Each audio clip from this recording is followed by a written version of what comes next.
అందరికీ నమస్కారం అండి. 13/4/1985 ఇది ఒకళ్ళు మనకి ఈ జాతక విశ్లేషణ చేయండి అన్నారు. ఆల్రెడీ వాళ్ళకి చెప్పేయడం జరిగింది. వాళ్ళు ఏం కోరారంటే, అయ్యా మీరు జాతక విశ్లేషణ చేస్తున్నారు బాగానే ఉంది. నలుగురికి తెలవాలి, నేర్చుకునే వాళ్ళకి కూడా ఉంటది కదా పరిజ్ఞానం అని అడగడం జరిగింది. ఆయనకు కూడా ఏదో కొద్దో గొప్పో మన యూట్యూబ్ ద్వారాగా, నా యొక్క వీడియోస్ ద్వారాగా కొంత నేర్చుకున్న పరిజ్ఞానంతో ఆయన అడగడం జరిగింది. వాళ్ళ స్నేహితులు కూడాను ఈయనెవరో ముస్లిము, పైగా ఆయన పెట్టుకున్న కాన్సెప్ట్ ఏంటంటే, ఎందుకని ఇలా జరుగుతుంది? ఎందుకని అనే ప్రశ్న ఆయన మనసులో పెట్టుకున్నాడు. కానీ చాలా బాగా చెబుతున్నాడని వాళ్ళకి చెప్పడం జరిగింది. వాళ్ళు అడగడం జరిగింది.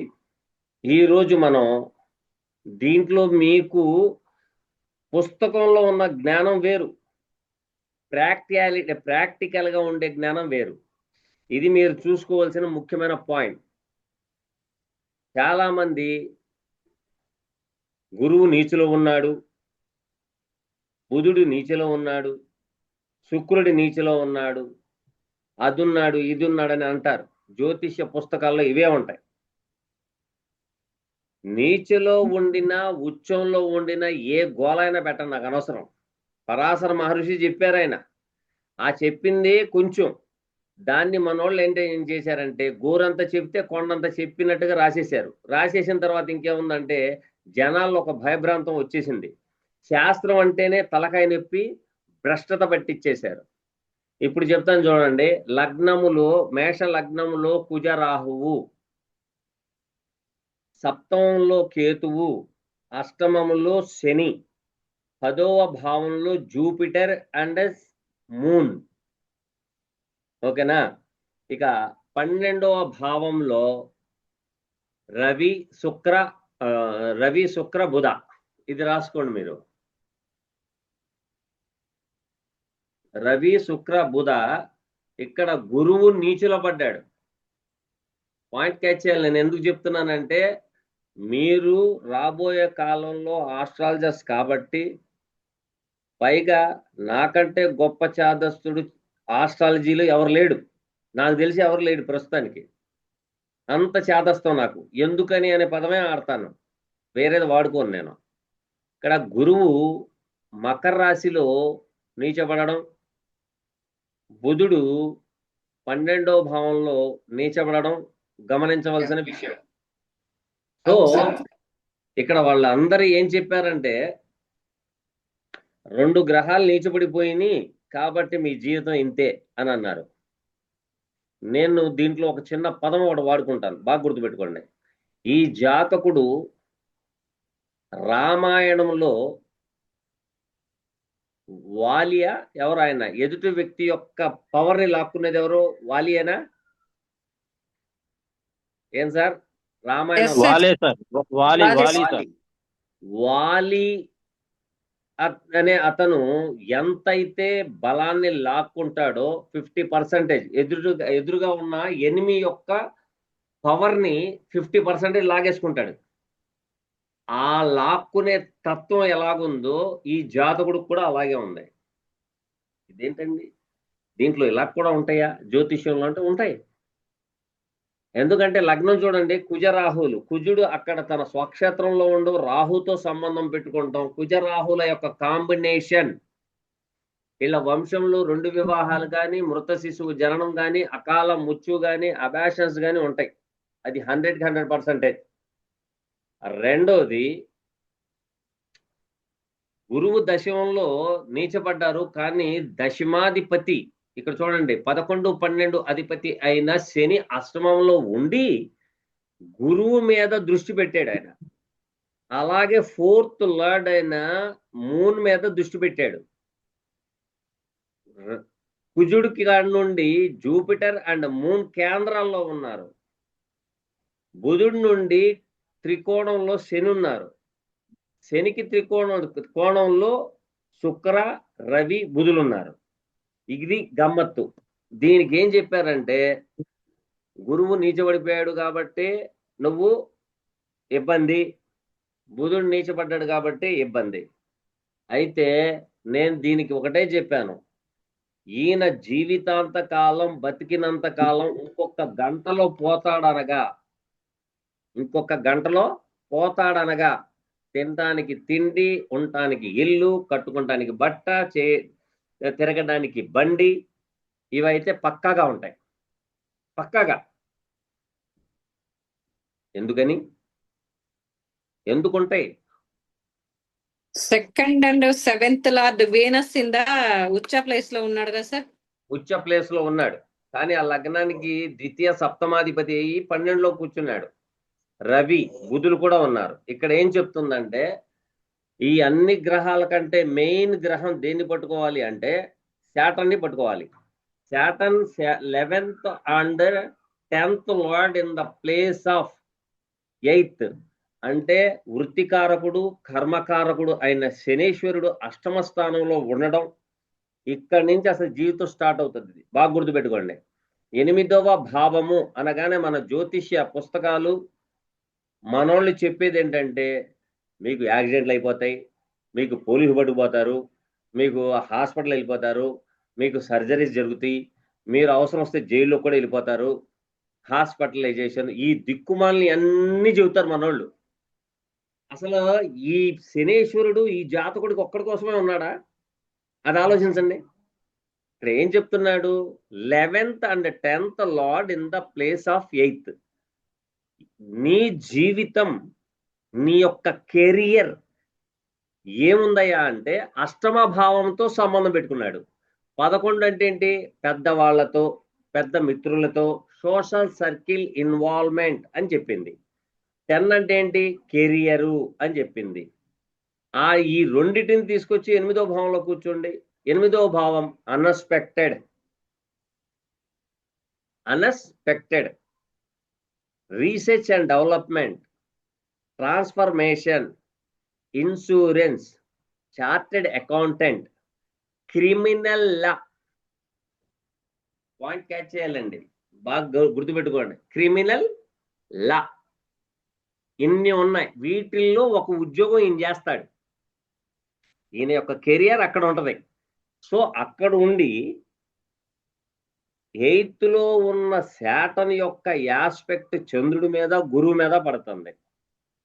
గురువుకి అక్కడ నీచం అయినా కూడాను చంద్రుడితో సంబంధం పెట్టుకున్నాడు కాబట్టి నీచ భంగ రాజయోగం అన్న సంగతి ఎవరు చెప్పరు. మీరు చెప్పారు సార్ మొన్న. చెప్పానా? అబ్బో చెప్పారు సార్. అంటే 7th లార్డ్ తో కలిసి ఉంటే నీచభంగం అయితే అన్నారు మీరు. సో ఇక్కడ లగ్నాత్తు కేంద్రంలో ఉండడం, శాటర్న్ యొక్క యాస్పెక్ట్ పడడం చాలా బలాన్ని చేకూరింది. అంటే ఈయనకి పబ్లిక్ రిలేషన్ తో చాలా అనుభవ సంబంధాలు ఉంటాయి. అయితే వీరు ఏం చెప్పారంటే ఈయన లాయర్ అండి అని ఒక మాట అన్నారు. లాయర్ అయితే భార్యాభర్తల గొడవలు అనే దాంట్లో దూరొద్దని చెప్పండి. అంటే భార్యాభర్తలు చికాకులు అంటే కుటుంబంలో డిస్ట్రిబ్యూషన్స్ దాని గురించి వెళ్ళొద్దని చెప్పండి. మేము ఏం చెప్తున్నామంటే ఒక దేశం ప్రధాని ఇంకో దేశాన్ని ఆక్రమించుకున్నప్పుడు దానికి కూడా కోర్టు ఒకటి ఉంటుంది, అంతర్జాతీయ న్యాయస్థానం. పాయింట్ క్యాచ్ చేయండి నేను ఎలా చెప్తున్నాను అనేది. ఒకళ్ళని ఆక్యుపై చేసుకున్నప్పుడు అది లిటిగేషన్ అవుతుంది. అలాగే ఒక రాష్ట్ర ముఖ్యమంత్రి ఇంకో రాష్ట్రాన్ని ఆక్యుపై చేసుకున్నప్పుడు అదొక లిటిగేషన్ అవుతుంది. ఒక ఊరు ప్రెసిడెంట్ ఇంకో ఊరిని ఆక్యుపై చేసుకున్నప్పుడు అది లిటిగేషన్ అవుతుంది. ఒక స్థలం గల్లవాడు ఇంకో స్థలాన్ని ఆక్యుపై చేసుకుంటే అది ఒక లిటిగేషన్ అవుతుంది. సో లిటిగేషన్తో సంబంధం ఉండే ల్యాండ్స్ కానీ, ఇళ్ళు కానీ, స్థలాలు కానీ, పొలాలు కానీ ఏదైతే ఉంటుందో వాటి మీద పనిచేయమనండి. ఆయనకి ఎల్ఎల్బి చదివాడు ఆయన, దాని మీద వెళ్ళమనండి. ఎటువంటి లిటిగేషన్ దాన్నైనా సరే. రాహుకి ఒకటి ఉంటుందండి, రాహు యొక్క తత్వం ఒకటి ఉంటుంది. వై నాట్ రాసుకోండి. Why not. వై నాట్ అంటే ఏంటండి ఇంగ్లీష్ లో? తెలుగులో ఏంటి సార్ అది? ఎందుకు కాదు? ఎందుకంటే రాహు యొక్క తత్వం ఏంటంటే వై నాట్. వై నాట్ అనే పదానికి కారకుడు ఎవరంటే Rahu. Rahu is a unconventional planet in the place of lagna connecting with land lords. Land lord ఎవరు? కుజుడేనా? అవును సార్. ఇక్కడ శని కానించి కుజుడు 6వ స్థానంలో కూర్చున్నాడు చూడండి. అవును సార్. రాహు కుజుల కానించి శని 8వ స్థానంలో కూర్చున్నాడు చూడండి. అవును సార్. ఈయన జీవితం ఎదుట వ్యక్తుల యొక్క ధనముపై జీవించడమే అనే నేను అన్నాను. ఎదుట వ్యక్తుల యొక్క ధనం మీదే జీవితం అనేది ఉంది. అది గ్రోత్ అవుతుంది. సూపర్ అని చెప్పడం జరిగింది. అయితే సార్ ఎదుటి వ్యక్తి అంటే 7. ఎదుటి ఎదుటి వ్యక్తి వ్యక్తి అంటే మరి ఇక్కడ 8వ స్థానం వచ్చింది కదా. అడ్డే ఎంత పని అయిందండి. నా ప్రిడిక్షన్ రాంగ్ అయిపోయింది కదండి. కాదు సార్, ఎదుటి వ్యక్తికి ధనస్థానం అంటే 8 కదా. ప్రసాద్ గారు సార్ మీరేంటి దాక్కున్నారేంటి పైన? అదేదో జూమర్ చూపించేటట్టుగా. లేదండి, అది దాన్ని ఏమంటారు, హ్యాంగర్ లేదా అంతే. అది కాదు సార్, మీరు ముఖం చూపించండి సార్. పెళ్ళి అయిపోయింది కదా.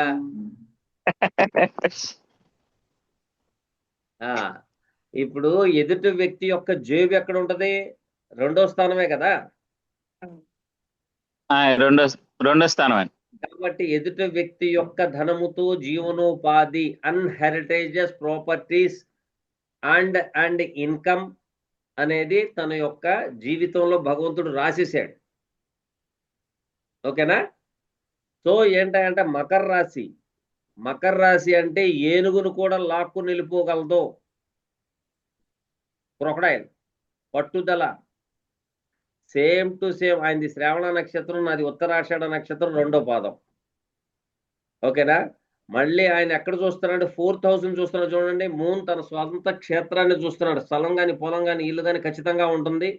తను జన్మించిన ప్రదేశంలో మేధో దక్షిణామూర్తి కానీ, నది కానీ, చెరువు కానీ, సముద్రం కానీ, పెద్ద కాలువ కానీ, లేకపోతే పంట బోధు కానీ, రాగి చెట్టు కానీ, లేదా బాబా గారి గుడి కానీ, ఇవి అయితే ఖచ్చితంగా ఆయన దగ్గర అక్కడ ఉంటాయి. ఓకేనా? శాటన్ యొక్క యాస్పెక్ట్ మూన్ మీద, జూపిటర్ మీద పడుతుంది కాబట్టి శ్రీ వెంకటేశ్వర స్వామి టెంపుల్ కానీ, లేకపోతే బోలాశంకరుడి టెంపుల్ కానీ, నవగ్రహాల టెంపుల్ కానీ ఉండే ఛాన్సెస్ ఉన్నాయి. ఓకేనా? సో ఇక్కడ ఏమవుతుంది? 8th లో ఉన్నాడు కాబట్టి అండ్ ఇన్కమ్ కూడాను. మీరు ఒకటి బాగా గుర్తుపెట్టుకోండి. గ్రహాలలో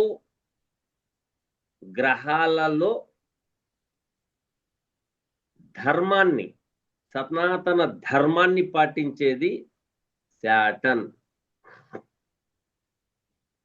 గురు దక్షిణం ఇవ్వడం కానీ, గురువుకి కాయలు పళ్ళు తీసుకెళ్తే గురువు గారు లొంగుతాడేమో కానీ శాటన్ అసలు లొంగడు. బాగా గుర్తుపెట్టుకోండి. అందుకనే కోర్టులో ఏం చెప్తారు జడ్జి గారిని? మై లార్డ్ అనే పదం పిలిపించుకునేది శాటన్. అంతే. గురువు గారు లొంగుతాడు కానీ శాటన్ లొంగరు. సమస్య లేదు. ధర్మం లేని పని దగ్గరికి రానివ్వడం. ఇక్కడ 8th లో ఉన్న శాటన్ 10th ఆస్పెక్ట్ ఎక్కడ పడుతుందో చూసుకోండి ఒకసారి. సింహరాశి పైన సార్. సింహరాశి అంటే 5వ భావమేనా? అవును సార్. 10వ భావం మీద, 2వ భావం మీద దృష్టి పడుతుంది. అండ్ ఇన్కమ్ ప్రతిదీ ఈయన చరిత్రాత్మక ఒక విషయం మీద, ఒక స్థలం కానీ, పొలం కానీ, ఇల్లు కానీ, టెంపుల్ కానీ, ఏదైనా ఊరు వెళ్ళినా కూడాను దీని యొక్క చరిత్ర ఏంటి అని ఆలోచన చేసే మనిషి ఈయన. పైగా శాటన్ మీద నుండి కేతు 7th వెళ్ళాడు. పాయింట్ క్యాచ్ చేయాలి మీరు ఇక్కడ.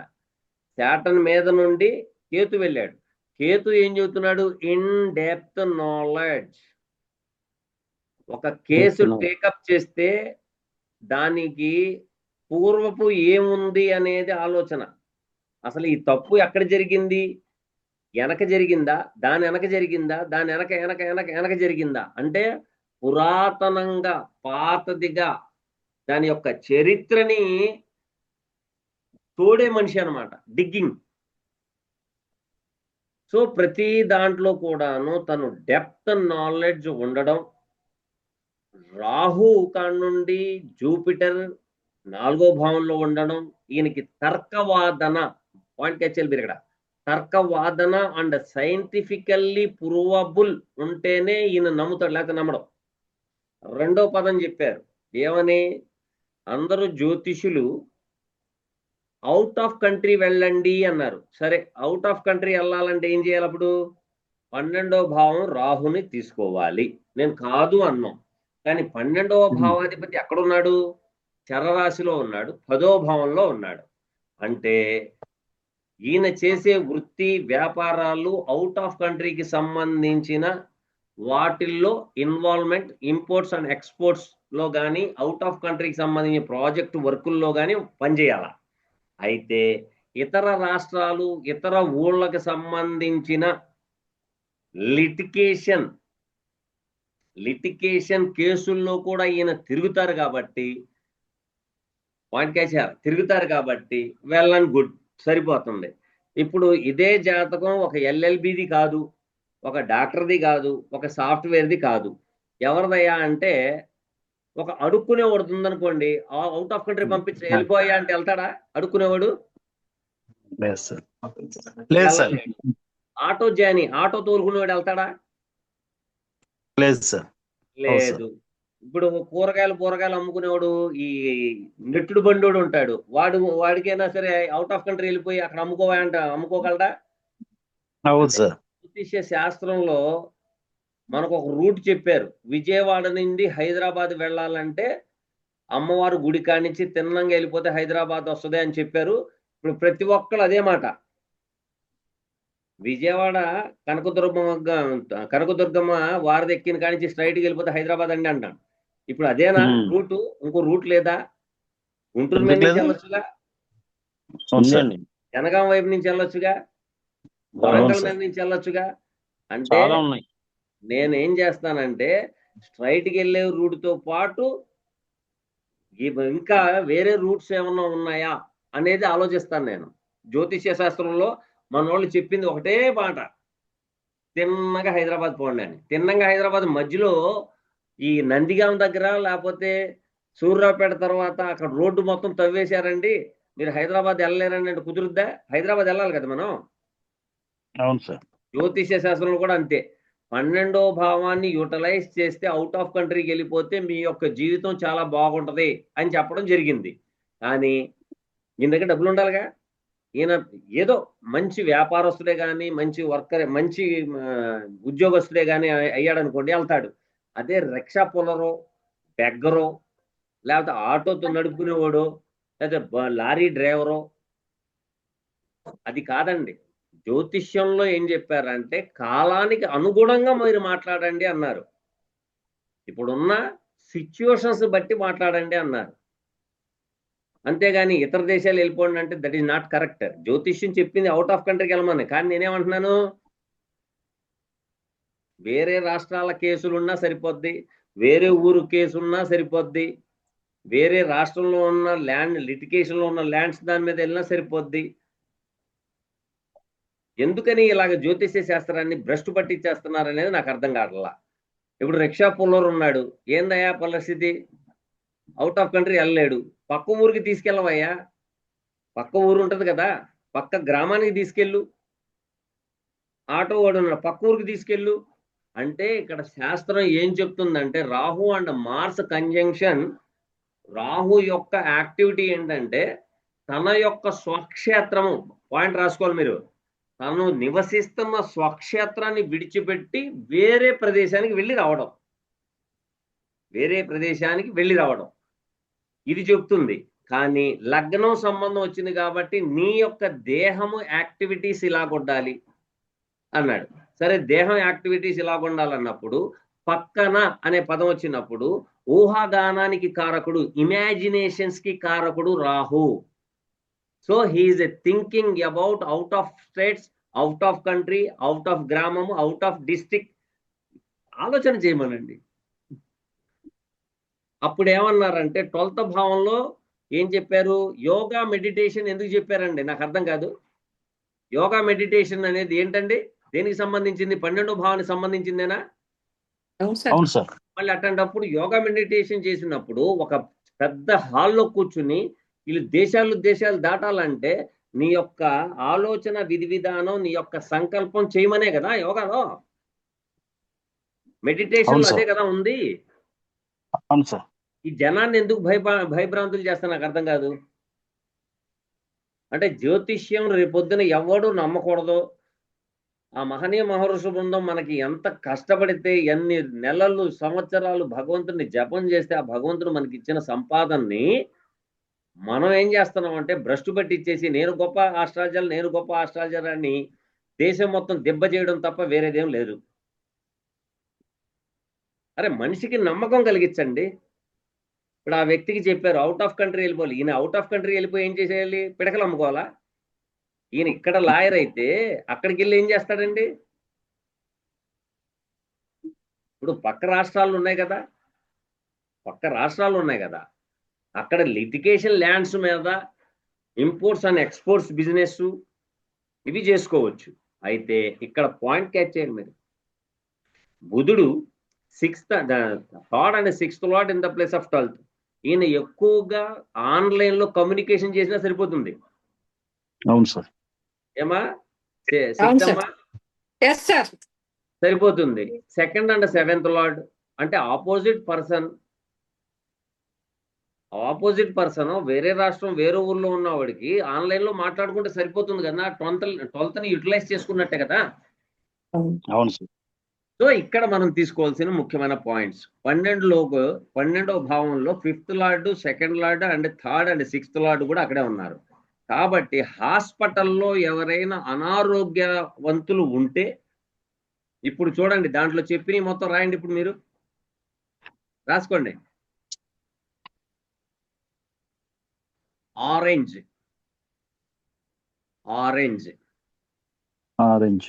డొనేట్ చేయాలా? ఆరెంజ్ డొనేట్ చేయాలా? తర్వాత అంజూరా అని ఉంటుంది చూడండి ఒకటే. అంజూరాకి కారకుడు శుక్రుడు. ఇది గైనికల్ ప్రాబ్లం ఉన్న వాళ్ళు కూడా వాడొచ్చు ఇది. ఓకేనా? శుక్రుడికి సంబంధించి ఇవి పేదవాళ్ళకి, బలహీనవంతులకి ఒక్కొక్కటి ఇచ్చుకుంటూ వెళ్తే శుక్రవారం వెళ్తే సరిపోతుంది. హాస్పిటల్కి వెళ్ళినప్పుడు అంజూరాలు, కొంచెం ఆరెంజెస్ డొనేట్ చేయడం వల్ల హీఈస్ హెల్దీనెస్, ఆరోగ్యం. ఎందుకంటే 12వ భావాన్ని యూటిలైజ్ చేయడం వల్ల ఆరోగ్యం, ఈయనకి హాస్పిటలైజేషన్ చేయకుండా ఉంటుంది. పాయింట్ క్యాచ్ చేయాలి. జ్యోతిష్య శాస్త్రం ఒక టూల్ అండి. మానవుడు బతకడానికి ఏ విధంగా ఉండాలి అనే టూల్. ఆ టూల్ని వాడుకుంటాం చేతకాక ఏంటి ఇంకేముంది, మీకు ఇది అయిపోద్ది, అది అయిపోద్ది, అలాగైపోద్ది, ఇలాగైపోద్ది. ఈ భయభ్రాంతులు చేసి ఏంటి వీళ్ళు ఏమైనా త్రికరణ శుద్ధిగా ఏమైనా చేసేస్తారా? చేయరు. చేయకపోగా ఈ భయభ్రాంతులు చేసేసి జనాన్ని అసలు భ్రష్టం పట్టించేసారు మొత్తం. ఓకేనా? తర్వాత వచ్చేది మెర్క్యూరీ ఎవరో 6th లార్డ్. 6th అంటే ఏంటి? అక్కడ ఏం చెప్తుంది శాస్త్రం, ఏం చెప్తుంది అనేది కావాలి. 6వ భావము యానిమల్స్ కి సంబంధించింది. సో యానిమల్స్ కి సంబంధించింది వచ్చినప్పుడు శాటర్న్ రావాలి. కానీ మెర్క్యూరీ వచ్చాడు. మెర్క్యూరీ ఎవరు? బర్డ్స్ కి కారకుడు. రాసుకోండి. శక్తమ్మ రాయాలి, నువ్వు ఏది ఆలోచించొద్దు.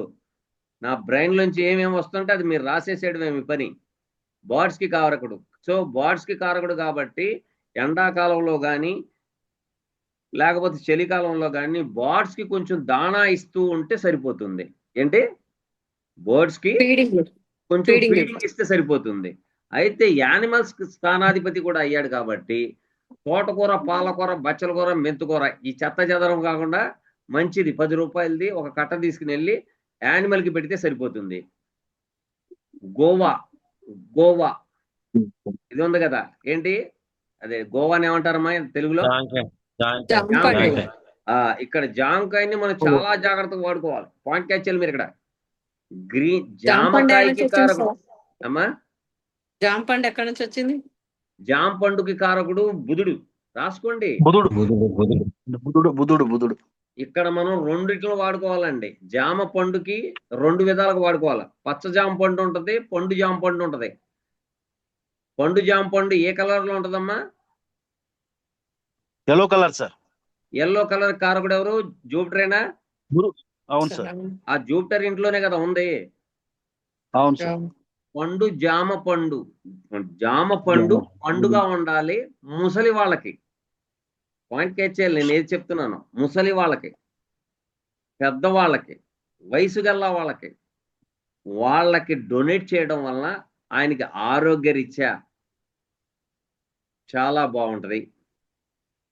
మెడికల్ ఆస్ట్రాలజీలో most dangerous planet is a mercury happy. ఇది నరాల కారకుడు కాబట్టి నరాల ఇబ్బందులు రాకుండా చేస్తాడు.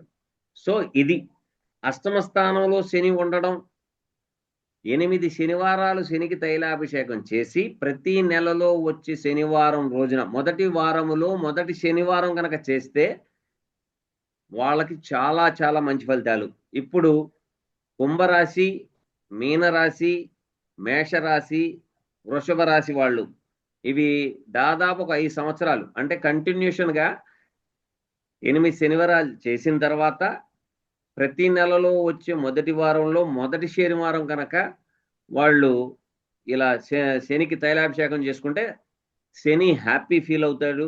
అలాగే పేదవాళ్లకు, కుంటి వాళ్లకు, గుడ్డి వాళ్లకు ₹1 డబ్బులు కానీ తినడానికి ఆహారం కానీ ఇస్తే సరిపోతుంది. ఓకేనా? సార్ ఇది ఒక డౌట్ సార్ అన్నది. చెప్పండి. ఇందాక ఫస్ట్ గొర్రెలు తన సార్ ఇది ఇందాక అన్నారు కదా గొర్రెల ఈ గేదెలు అంటే యానిమల్స్ అంటే పశువులు. పశువుల స్థానం 6వ స్థానం అండి. 6వ స్థానాన్ని బట్టి పశువుని చెప్తాం. కానీ 6వ స్థానాధిపతి బుధుడు ఎవరో బర్డ్స్ కి కారకుడు.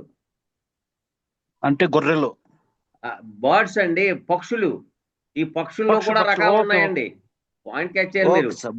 ఒక్కొక్క గ్రహము ఒక్కొక్క యానిమల్ ని ఇండికేట్ చేస్తది, ఒక్కొక్క గ్రహము ఒక్కొక్క బర్డ్ ని ఇండికేట్ చేస్తది. అది కూడా నేను చెప్తాను, మీరు రాసుకుందరు కానీ. ఓకేనా? ప్యారెట్ ఇండికేట్ చేసిద్దా సార్ మెర్క్యూరీ? ప్యారెట్ రామచిలుక బుధుడే. చిన్న ప్యారెట్స్ కదా అది. బుధుడు చిన్న సైజు కాబట్టి చిన్న చిన్న పక్షులకి కారకుడు ఆయన. ఆ పక్షి సైజు పెరిగే కొద్ది ప్లానెట్ పెరుగుకుంటూ వెళ్ళిపోద్ది. ఈ పక్షుల్లో కూడా వెజిటేరియన్ ఉంది, నాన్ వెజిటేరియన్ ఉంది. తెలుసా మీకు? అవును సార్ తెలుసు. పాయింట్ క్యాచ్ చేశారా మీరు? తెలుసు సార్. వెజిటేరియన్ ఉంటాయి బర్డ్స్, నాన్ వెజిటేరియన్ బర్డ్స్ కూడా ఉంటాయి. మనుషుల్లో ఉన్నప్పుడు వాటిల్లో ఉండకపోవడం మంచిది కాదు కదా, ఉండాలిగా. అలాగే అవును సార్.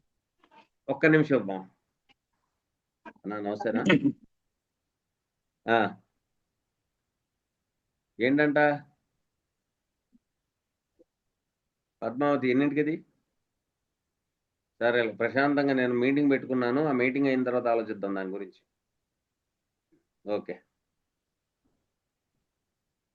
సో ఇక్కడ మనం తీసుకోవాల్సింది ఏంటంటే, మనం ఓకే గోల పెట్టుకుంటామే నాన్ వెజ్ తినొద్దు అది ఇదని. భగవంతుడు ప్రకృతి ధర్మం అనేది ఒకటి ఉంది. దాన్ని మనం తర్వాత క్లాస్లో మాట్లాడుకుందాం. ఇప్పుడు దాకా మీకు చెప్పింది అర్థమైందా, అర్థం కాలేదా? అర్థమైంది సార్. సో ఒక జాతకాన్ని చూసిన వెంటనే గోల పెట్టాల్సిన అవసరం లేదండి. గోల పెట్టుకోవాల్సిన అన్ని గ్రహాలు 6, 8, 12లో ఉన్నా పర్వాలేదు, అన్ని గ్రహాలు నీచబడిపోయినా పర్వాలేదు, అన్ని గ్రహాలు ఉచ్చంలో ఉండిపోయినా పర్వాలేదు, రాహుకేతుల మధ్యలో పడిపోయినా పర్వాలేదు, ఏదైనా పర్వాలేదు. బాగా గుర్తుపెట్టుకోండి, ప్రతి జాతకంలో ఒక గ్రహము యోగాన్ని ఇస్తుంది. బాగా గుర్తుపెట్టుకోండి. 1 లేదా 2 గ్రహాలు యోగాన్ని ఇస్తాయి. ఆ యోగం ఏంటనేది పట్టుకుంటమే ముఖ్యమైన పాయింట్. అర్థమైందా, అర్థం కాలేదా? అర్థమైంది సార్. మీరు ఎవ్వరికి Perfect. భయపెట్టద్దు. బాగుంది. సూపర్ అనండి, దెబ్బమంటే సగం Perfect. రోగం పోద్ది ఆయనకి. పర్ఫెక్ట్. ఆ ఏం లేదు, జాతకాన్ని చూసి ఆహా సూపర్ అండి అంటే చాలు, ఇంకా రెండో క్వశ్చనే లేదు, సగం ఇబ్బందులు వెళ్ళిపోతాయి. ఆ తర్వాత మనం చెప్పే రెమెడీ అనేది, పరిహారం అనేది దినచర్యలోకి మారిపోవాలి. అది రోజు రొటీన్ వర్క్ లోకి మారిపోవాలా. ఎప్పుడైతే మారిపోద్దో 6వ భావాన్ని, 8వ భావాన్ని, 12వ భావాన్ని యూటిలైజ్ చేస్తాడు ఆయన. ఎప్పుడైతే 6, 8, 12 భావాలను యూటిలైజ్ చేస్తాడో 4, 8, 12 యాక్టివేషన్ లోకి వచ్చేస్తాయి. 4వ భావం వచ్చేస్తుంది. 6వ భావానికి 4వ భావం, 11వ భావం లాభం. అంటే మనసు మారిపోద్ది, త్రికరణ శుద్ధిలోకి మారిపోతాడు. ఓకేనా? ఇది రేపు మార్నింగ్ మనకి యూట్యూబ్ లోకి వస్తుంది. ప్రతి ఒక్కరు గమనిస్తారని ఆశిస్తున్నాను. ఓకేనా? Okay sir. మళ్ళీ క్లాస్ పెట్టుకుందామా? పెట్టుకున్నా సార్. మీ ఇష్టం నాకు కూడా సార్. టైం ఉందలేండి.